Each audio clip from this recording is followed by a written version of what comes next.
Case 1. Leonard George. Leonard George joined Customs and Border Protection in 2018 and was assigned to the San Isidro Port of Entry, the busiest land border crossing in the Western Hemisphere. Over 70,000 vehicles pass through it every day. George's job was to sit in a primary inspection booth, check IDs, ask questions, and decide which cars to wave through and which to flag for a deeper look. In the fall of 2021, George walked into the Hong Kong Gentlemen's Club in Tijuana on a night off. He met two members of a drug trafficking organization. They threw him a party. Drinks, girls, cash flying. By the end of the night, George had a new side job. The deal was simple. George would text the traffickers when he was at work and tell them which lane he was in. They had 1 hour to get their vehicles to his booth.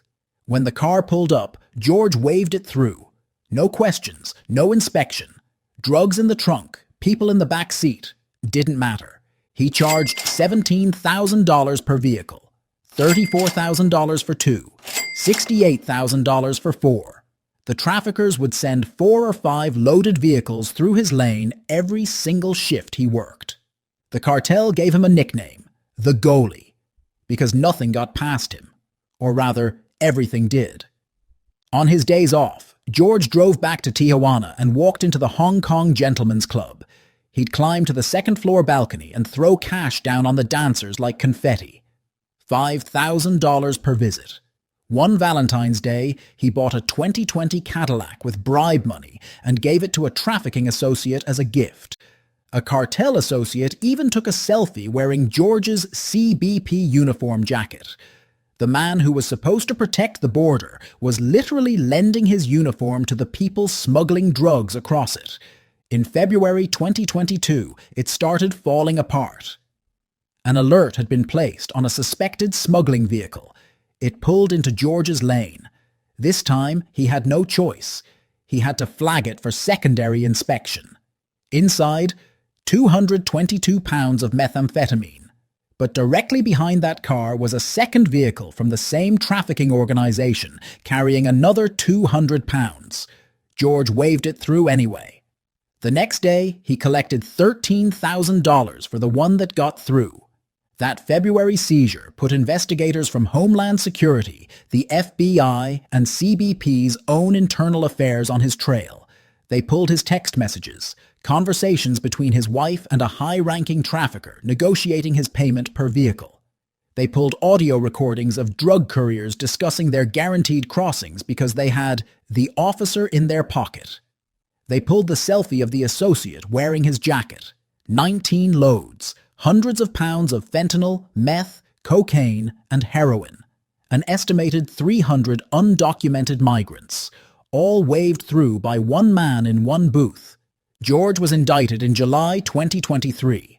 At trial, his defense attorney looked at the jury and said, 4 felons and 1 angry wife. Sounds like a Broadway play, doesn't it? George got 23 years. Case 2. Carlos Pasapera. In 2019, Border Patrol agent Carlos Pasapera was stationed at the Ajo Station in Arizona, about 110 miles southwest of Tucson. His job was to guard the border, stop smugglers, and protect the country from drugs coming in. He started accepting cash bribes to smuggle migrants through his own checkpoints. He'd drive to the Lukeville border crossing, pick people up, and take them straight through. The checkpoints just let him pass. He was Border Patrol. He dropped them off in Phoenix. Then he moved on to drugs. On August 9th, 2020, Pasapera drove his official Border Patrol vehicle into the desert west of the Lukeville port of entry. He picked up 2 duffel bags weighing 100 pounds, 21 kilograms of cocaine, 350,000 fentanyl pills, a kilogram of heroin. He loaded them into his government-issued SUV and drove to Phoenix Sky Harbor International Airport. He parked, walked to another car in the lot, and transferred the bags. At an airport, one of the most surveilled places in the country. Law enforcement stopped the other car minutes after the handoff. The investigation led straight back to Pasapera. When they searched his house, they found $329,000 in cash, $40,000 in his car, $311,000 in a safe deposit box at a local bank, over $1 million total, earned in just over a year. Pasapera got 18 years in federal prison. Case 3. The Panama Unit. In 2006, Sheriff Lupe Trevino of Hidalgo County, Texas, created a narcotics task force and put his 22-year-old son Jonathan in charge. Jonathan had been a police officer for 3 years. He had zero narcotics experience. But he reported directly to Daddy, and nobody in the department could question the sheriff's son. The unit's call sign was Panama, and the officers on it were all hand-picked, cops in their early 20s who answered to Jonathan and Jonathan alone. They called themselves Team Justice. They had matching softball jerseys printed with the name. Jonathan wore number 7 with Trevino across the back. The sheriff gave the unit zero oversight. No audits, no check-ins, no one reviewing what drugs they seized or where the money went. Jonathan reported to his father, and his father didn't ask questions. So a group of 20-something cops with guns, badges, and access to cartel drug routes did exactly what you'd expect. They started helping themselves. By 2010, the Panama unit was running alongside Gulf cartel operations. They pulled bogus traffic stops on rival dealers, stole their cash and cocaine, and resold the drugs to cartel-connected traffickers. One afternoon, they pocketed $25,000 in cash and kept multiple kilos of cocaine from a single stop. Then sold those kilos at $15,000 each. On weekends, Jonathan picked up $2,000 dinner tabs. He gambled at the Bellagio in Vegas and took over VIP rooms at strip clubs. The whole time, his father, the most powerful lawman in the Rio Grande Valley, a man who won elections with 80% of the vote, insisted he had no idea what his own son's unit was doing, the unit he created. That reported directly to him. It took a wire to bring them down. A narcotics investigator inside the sheriff's own department walked into the DEA office and said the Panama unit was out of control. He agreed to wear a wire. For nearly a year, federal agents recorded everything. Then they planted GPS trackers inside a 10-kilo cocaine shipment and let the informant call Panama for an escort. On December 12, 2012, Jonathan and his crew showed up to guard the load. The feds were already watching. 9 officers were arrested. Jonathan later admitted it himself. The unit was out of control. He got 17 years. His officers got 10 to 14. The district attorney announced that up to 75 criminal cases would have to be thrown out because every arrest the Panama unit ever made was now worthless. And the sheriff? The man who said he knew nothing? He'd been taking campaign money from a Gulf cartel trafficker named El Gallo the entire time. He got 5 years. Case 4. Robert Maldonado. In 1994, Texas DPS trooper Robert Maldonado pulled a gun on a man he found with his estranged wife. Not a suspect, not a criminal, a love rival. DPS fired him, but Texas let him keep his peace officer license, which meant any department in the state could hire him, and one did. Hidalgo County Sheriff Guadalupe, Lupe Trevino, brought Maldonado onto his force. Trevino, the same sheriff whose son ran the Panama unit. So Maldonado had a badge, a gun, and a boss who wasn't going to ask questions. He helped himself. Starting in 2001, Maldonado began flying to cities across the country: Detroit, Chicago, Birmingham.